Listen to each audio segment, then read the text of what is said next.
kita, hingga aku hanya bisa berbincang denganmu di WhatsApp. Aku kesal dengan waktu yang tak mau berhenti bergerak. Barang sejenak agar ku bisa menikmati tawamu. Ingin ku berdiri di sebelahmu, menggenggam erat jari-jarimu, mendengarkan lagu Sheila on Seven seperti waktu itu saat kau di sisiku.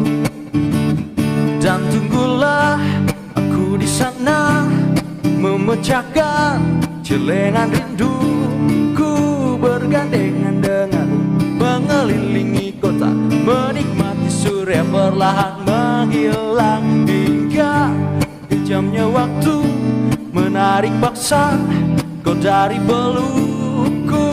Lalu kita kembali menabung rasa rindu, saling mengirim doa sampai nanti sayangku.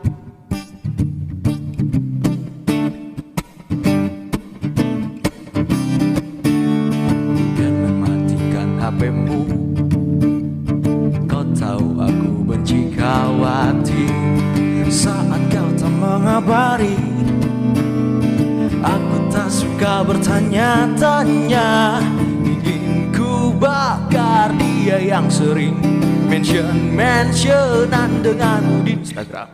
Namun kau selalu meyakinkanku untuk tunggu dan percaya, bukan rasa curiga.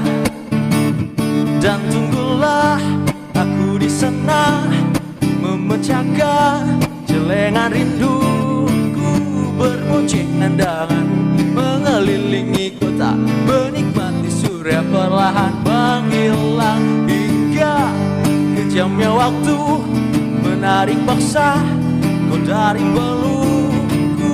Lalu kita kembali menabung rasa rindu, saling mengirim doa sampai nanti sayangku. Paparambam, paparambam, paparambam, paparambam, saling mengirim doa sampai nanti sayangku.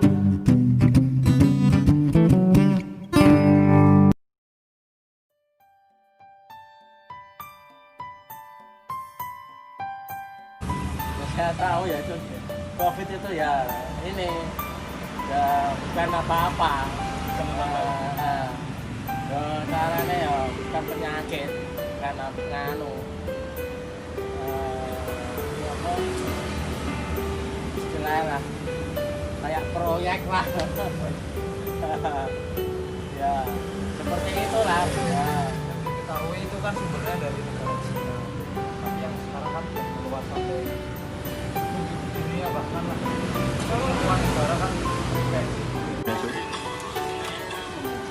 COVID, iya, Mas. Corona. Ini mah direkam berarti. Serapa mau direkam lah.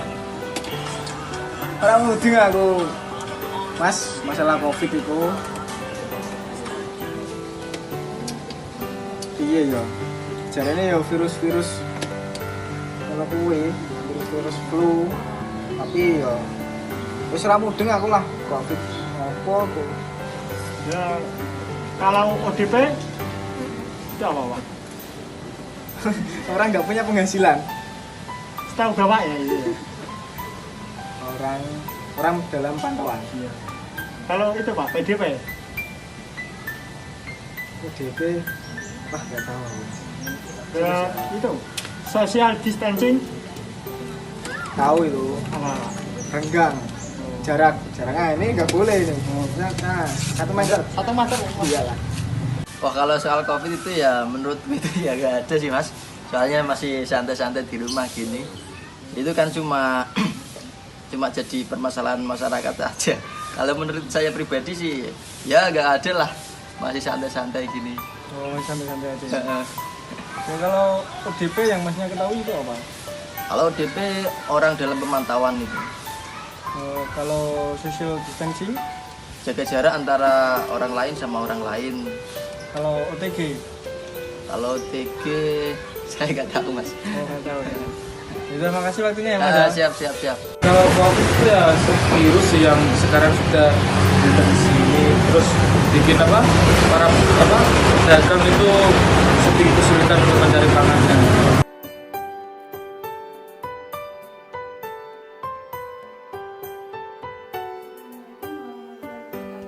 Pada hari ini, kami dari Posko KKN 117 IAIN Kudus akan mengadakan bincang-bincang COVID-19 dengan tema Dilema COVID-19 di Indonesia, berubah atau terserah.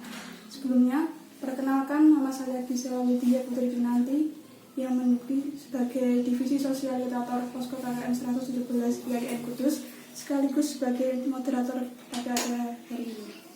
Dan di sini sudah ada narasumber kita, Bapak Dr. Haji Ihsan, selaku Ketua Gugus Tugas Percepatan Penanganan COVID-19 di IAIN Kudus. Selanjutnya akan disampaikan materi oleh Bapak Dr. Haji Ihsan.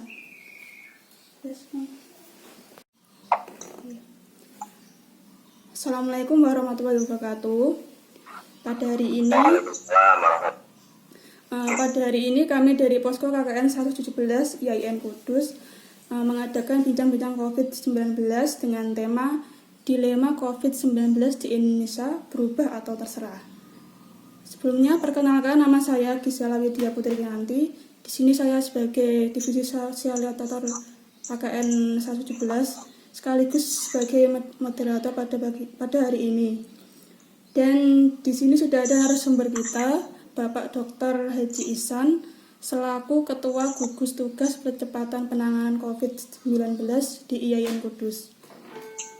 Selanjutnya, penyampaian materi oleh Bapak Dr. Haji Ihsan. Monggo, Pak. Ya, terima kasih. Assalamualaikum warahmatullahi wabarakatuh. Waalaikumsalam warahmatullahi wabarakatuh. Assalamualaikum warahmatullahi wabarakatuh. Yang saya hormati teman-teman KKN IKA DL, KKN IKA dari rumah ya, KKN kuliah kerja nyata berbasis kompetensi terintegrasi ya, integrasi kompetensi, dan DR itu dari rumah ya. Iya, Pak. Dari rumah NIK DR kuliah kerja nyata terintegrasi kompetensi dari rumah, yang alhamdulillah siang hari ini bisa mengadakan taklim ya, ngaji bersama. Nanti ada beberapa hal yang bisa kita sampaikan, dan mungkin kawan-kawan juga ada beberapa hal yang bisa kita share untuk kita diskusikan. Give and take, saling memberi masukan, pendapat dan nah, juga tidak ketinggalan yang saya hormati Mbak Gisel ya, suatu membuat siang hari ini. Diskusi kita siang hari ini oleh teman-teman sudah diberi tema dilema COVID-19 pandemi COVID-19 di Indonesia. saat ini antara berubah atau terserah. Gitu ya. Saya tidak tahu teman-teman ini membuat tema ini berangkat dari sebuah asumsi atau berangkat dari sebuah realitas, kenyataan, bahkan realitas yang dialami oleh kita bersama, ya. Tetapi dengan pandemi seperti ini, dilemanya kita lalu terserah apa yang terjadi, apapun yang akan terjadi, atau kita memang harus segera berubah mensikapi kondisi yang ada. Nah, teman-teman yang saya hormati, jadi kalau kita bicara tentang dilema COVID ini, kita bisa berangkat dari sebuah asumsi atau berangkat dari sebuah teori bahwa pandemi ini sudah nyata-nyata terjadi, dan pandemi ini oleh dunia secara internasional sudah diakui, bahkan oleh WHO sudah diputuskan dinyatakan sebagai pandemi, gitu ya. Nah, sebagai realitas, sebagai fakta yang memang sedang terjadi saat ini, ternyata virus corona yang melanda dunia, ya, ini bisa berpengaruh, berimplikasi kepada kehidupan manusia, lingkungan, budaya, sosial, politik, ekonomi, semuanya. Sehingga dunia menjadi terimbas, dan imbas yang paling terasa adalah kepada kita sebagai manusia yang berbudaya. Nah, oleh karena itu, dalam konteks ini, saya mengistilahkan menghadapi COVID-19 ini, sehingga nanti teman-teman bisa sampai pada titik kita akhirnya harus stay diam atau harus bergerak. Nah, saya mengilustrasikan suasana saat ini, sikap kita mensikapi COVID atau pandemi virus corona. Ini saya mengistilahkan ada 3 ruang. Ruang yang paling kiri, ya, ruang yang paling kiri itu orang yang sangat serius. Bahkan saya meminjam istilah orang yang 100% mengikuti, menerima, menjalani protokol COVID-19. Bahkan ilustrasinya keluar rumah aja nggak berani, ketemu orang aja nggak berani, dan sebagainya. Nah, itu ya. Iya, Pak. Karena ya ilustrasinya betapa khawatirnya. Nah, kita nanti memang bisa diskusi khawatir yang berlebihan dan sebagainya. Tetapi saya tidak melihat dari sisi kekhawatirannya. Tetapi karena ini sudah dinyatakan sebagai pandemi, virus corona yang cukup berbahaya bagi orang-orang yang memang mempunyai riwayat-riwayat penyakit bawaan dan sebagainya. Bagi orang yang punya imunitas masih cukup tidak gentar, berbahagia itu ya, karena imunitasnya kuat dan sebagainya. Tetapi bagi orang yang memang ada penyakit bawaan dan sebagainya, ini berisiko. Nah, ini ruang yang paling kiri. Jadi orang yang 100% mengikuti protokol itu. Tetapi ada orang yang di ruang paling kanan. Itu apalah COVID itu? Virus corona itu apa? Enggak ada COVID itu apa itu? Orang kok takut? Kayak nggak punya akidah, kayak nggak punya iman, gitu ya. Ini ruang yang paling kanan. Jadi ada nggak bisa orang yang seperti ini? Ada nggak? Oh, ada sekali. Orang yang gampangnya, kalau ini meminjam istilah Pak untuk memudahkan betapa di sebelah kanan dan di sebelah kiri. Sebelah kanan itu orang yang memang apalah COVID, orang kok kayak tidak punya iman, kan di Gusti Allah. Percaya yang begitu-begitu, udahlah ini. Tapi yang sebelah kiri itu sangat-sangat taat, sangat-sangat mengikuti protokol dan sebagainya. Nah, lalu ada ruang yang tengah, guys. Ruang yang tengah itu apa? Orang yang sangat memperhatikan bahwa ini realitas pandemi. Bahkan data terakhir yang saya baca, kasus COVID di Indonesia itu yang meninggal sudah 3.600, yang sembuh 35.638, yang positif 75.699. Ini kan realitas yang harus kita sih. Tetapi apakah kemudian kita diam, tidak bergerak, lalu bahkan ada di dalam lingkungan rasa ketakutan? Oh, tidak. Maka orang yang ada di tengah itu satu sisi memperhatikan protokol-protokol yang sudah ditentukan oleh pemerintah, menggunakan protokol-protokol itu, tetapi sisi lain kita juga percaya bahwa hidup dan mati itu sudah ditentukan oleh Allah. Orang sakit dan sebagainya sudah ditentukan oleh Allah. Tetapi kalau misalnya kita menggunakan meminjam istilah dalam aliran dalam tauhid, yang sebelah kanan ini Jabariyah. Dan masih ingat ya pelajaran Jabariyah. Nah yang sebelah kiri ini Mu'tazilah. Nah yang di tengah-tengah ini kan kira-kira Ahlus Sunnah wal Jamaah, yang senantiasa satu sisi memperhatikan protokol sebagai sebuah bentuk ikhtiar, yang sebelah kanan ini adalah ketentuan kode-kodenya Allah itu siapapun tidak akan ada yang bisa menolak, menghindar dan sebagainya. Tetapi tak satu pun orang yang tahu kode dan kodenya itu kena COVID apa tidak, terkena virus corona apa tidak. Kita hanya berusaha untuk menjalankan protokol kesehatan. Nah, kawan-kawan yang saya hormati, kalau logikanya seperti itu, kalau cara pikirnya seperti itu, maka selanjutnya adalah senantiasa kita ini belajar dari sebuah peristiwa. Kalau hari ini semua lembaga, terutama lembaga-lembaga negara, termasuk di kampus kita, ada protokol-protokol yang harus kita penuhi. Bahkan kebijakan perguruan tinggi sampai hari ini belum ada yang masuk kuliah secara offline. Bahkan lembaga pendidikan, di pesantren, di madrasah, di sekolah, ini juga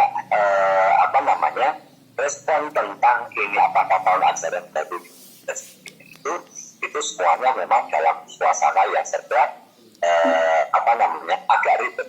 Jadi ada pesantren, beberapa pesantren yang sudah mulai berdatangan, kemudian sudah melalui kegiatan-kegiatan dan sebagainya, tentunya dengan kebijakan-kebijakan tertentu. Nah, di kampus kita sendiri ini nanti juga ada kebijakan termasuk KKN masih kita laksanakan dari rumah, kemudian nanti PBK rencananya juga nanti akan daring. Kemudian untuk perkuliahan direncanakan ke semester 1 itu juga nanti ada yang offline, ada yang online. Nah, posisinya kita hari ini, kalau kita mengikuti Mu'tazilah, maka kita tidak boleh mengatakan terserah. Karena Mu'tazilah adalah satu pemikiran aliran yang mensikapi apapun, semua akan terjadi adalah atas bagaimana kita berikhtiar. Kata salah satu ayat, innallaha la yughayyiru ma bi anfusihim. Ya, sesungguhnya Allah tidak akan mengubah pada diri seseorang sebelum orang itu sendiri yang melakukan ikhtiar berubah. Tetapi kita juga tidak serta-merta di posisi Jabariyah. Lalu terserah. Kalau Jabariyah itu kan seperti aneh yang berterbangan atau kapuk-kapuk, kapas-kapas yang ringan itu terserah angin menerpa kemana maka dia ikut. Nah, satu yang positif yang sedang kita lakukan perubahan, kita terserah apapun yang terjadi atau kita tetap berubah untuk bersikap. Hari ini luar biasa, ya, luar biasa karena dengan adanya COVID ini, maka kehidupan masyarakat akan semakin baik. Dalam hal apa? Dalam hal kebersihan. Kehidupan masyarakat akan semakin sehat. Dalam hal apa? Karena kita bisa meningkatkan kebersihan kita. Bahkan yang sudah ditentukan oleh protokol kesehatan, kita harus senantiasa menggunakan masker, kita harus senantiasa cuci tangan dengan bersih, kita bisa menggunakan hand sanitizer, dan kita tentunya hidup di lingkungan yang bersih. Ini kan berarti dilema COVID ini satu sisi memang bisa merubah pola hidup manusia yang semula tidak jaga kebersihan, yang semula tanpa jarak, kemudian orang dari manapun kemudian berkumpul dengan membawa virus dan sebagainya itu menjadi tidak terkontrol. Nah, dengan demikian maka kita memang itu dari kita. Nah, yang kemarin itu teman-teman kita semua sukanya kalau pakai HP itu ya nonton YouTube yang tidak signifikan dengan perkuliahan, nonton game, kemudian WhatsApp dan sebagainya. Nah, hari ini HP kita insya Allah semakin berbentuk dan fungsional. Karena HP kita pakai untuk komunikasi, untuk berinteraksi, dan yang paling penting untuk meraih prestasi dalam konteks perkuliahan daring kita. Nah, Mbak Gisel, di antara yang juga penting yang perlu saya pesankan, kita jangan sampai larut dalam pemikiran yang di sebelah kanan tadi. Iya, Pak. Jadi kanan itu orang kok kemudian tidak mau bersalaman, menghindari salaman, tidak ini dan sebagainya. Nah, kita itu dalam konteks suasana pandemi virus corona seperti ini, kita tidak bersalaman itu sesungguhnya juga dalam rangka mengamalkan apa yang dipesankan oleh Nabi di dalam hadis la dororo wala diroro. Jadi orang itu tidak boleh menganiaya diri sendiri dan tidak boleh menganiaya orang lain. Maka filosofi ketika kita tidak bersalaman, kemudian kita cukup dengan tangan ini ya sebagai bentuk salaman jarak jauh. Itu karena apa? Kadang-kadang orang itu berpikirnya gini, Mbak Gisel. Jadi kalau misalnya Pak Ihsan tidak mau salaman dengan Mbak Gisel lalu berpikirnya, wah Pak Ihsan khawatir nanti kalau ketinggalan tertular itu ya, tertular oleh Mbak Gisel. Dan tidak, logikanya tidak hanya itu. Tetapi Pak Ihsan tidak bersalaman sementara ini karena apa? Menjaga. Pak Ihsan kan tidak tahu apakah virusnya justru ada di Pak Ihsan, kemudian nanti memberikan atau menularkan kepada Mbak Gisel. Jadi ini yang harus kita pahami, pola-pola pikir kita harus berubah, sedangkan kemudian stagnan dengan pola-pola pikir yang jahariah seperti ini. Nah, intinya di tema COVID kita berubah atau terserah. Menurut saya kita harus bergerak, apalagi kalau kita sudah menyatakan diri sebagai ahli sunnah. Perintahnya ahli sunnah selalu imbang, tawasud, samuh antara kanan dan kiri harus berimbang. Akidah insya Allah itulah akidah kita. Gusti Allah kita yakin Allah Subhanahu wa Ta'ala. Tetapi ikhtiar tetap harus jalan. Itu ya, Pak Ihsan. Iya, Pak. Ya, saya pikir itu awal ya. Ya, terima kasih, Pak. Kemarin kita kan sempat wawancara ke beberapa masyarakat. Masih ada banyak masyarakat yang belum paham mengenai apa sih itu virus COVID-19. Tanggapan Bapak gimana, Pak, itu? Iya, ini yang memang diakui maupun tidak. Masyarakat kita itu belum cukup mendapatkan sosialisasi dan informasi tentang virus corona itu. Ya, sehingga ketika kita bicara infeksi virus corona dan sebagainya, maka orang itu kan masyarakat yang tidak memahami, justru dia hanya memahami hal-hal yang akibatnya saja, akibat yang tidak lengkap penjelasannya, sehingga orang terkena virus corona apalagi kalau meninggal. Nah, kasus-kasus yang kemarin terjadi itu kan, kalau ada orang yang positif terkena virus corona, kemudian ini protokolnya itu kan harus melakukan isolasi di sebuah isolasi mandiri atau isolasi di rumah sakit. Kalau di rumah sakit clear pengawasan dan sebagainya. Tapi ketika isolasi mandiri, ada di masyarakat yang terjangkit, kemudian oleh masyarakat sampai